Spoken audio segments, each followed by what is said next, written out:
tadi kami dari jam 10 ya, jam 10 sampai baru ini kami selesai, dan kami mohon maaf karena teman-teman media sudah memenuhi. Assalamualaikum warahmatullahi wabarakatuh. Yang saya hormati Pak Waka, Pak Hendra, Bu Anissa, Pak Iskandar, Pak Wirya, dan Pak Nanang. Pak Nanang, pertama kami mengucapkan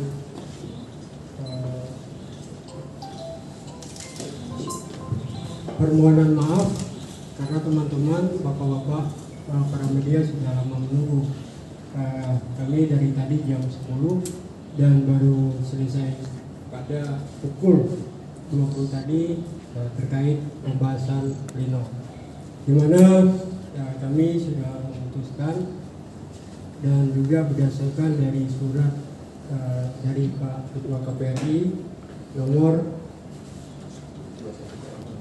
2148 tertanggal 21 September 2024, yang pada intinya kami sudah memutuskan bahwa melakukan perubahan keputusan Kim Aceh nomor 17 tentang pedoman teknis pencalonan pemilihan gubernur, wakil gubernur, bupati dan wakil bupati, serta wali kota dan wakil wali kota.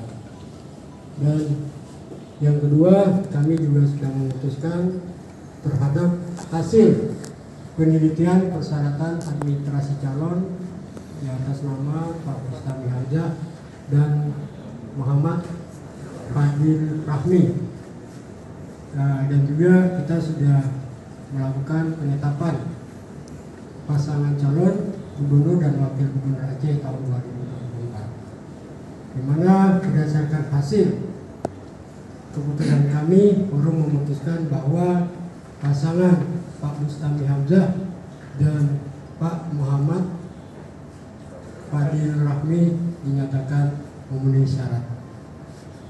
Dan kami juga sudah tadi memutuskan terkait penetapan pasangan calon gubernur dan wakil gubernur Aceh tahun 2024, di mana besok kami akan melaksanakan pencabutan nomor urut pasangan calon gubernur dan wakil gubernur Aceh pada pukul 10.00 di hotel di Padi.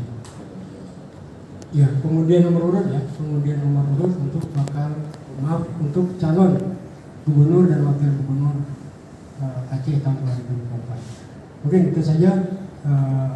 Tidak ada yang mau ditanyakan, silakan. Yang kedua bisa